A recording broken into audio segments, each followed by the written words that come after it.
Fazer um backcheck da minha bike. Vai, Borito. Aqui é um quadro Astro Aggression 2014. Vamos só pela frente. Aqui é um pneu Maxxis. É o Maxxis. Minion. É o Minion. A suspensão é uma Totem, a AR, RockShox. O disco é 203mm. O aro é Mavic. Aqui ó. O freio é 447 Shimano.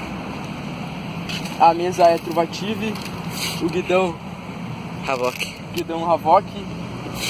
O banco não, Você não sabe que banco não é. sabe a marca. O canote também não. A abraçadeira é Venzo. A braçadeira é Venzo. O choque é um Fox DHX 5.0. De trás também é um hidráulico 447. Disco também 203mm.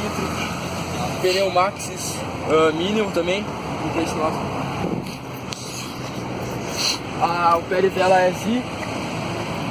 O pedal é um K-Pad, sei lá como é que se diz isso. O guia é uma MRP. Guia e Bastiguard. O câmbio é um ISO-X9 e o cassete é de 10 velocidades. E os cubos? O cubo, o da frente é um... Segura a bike aí.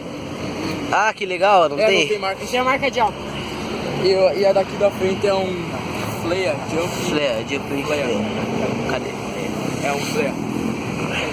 Manda um banho hop pra ela agora. Manda um bunny hop. Quer que eu mostre? Mostra. Então grava isso aí, senhor. Tá pausado? Depois da espetada da manhã.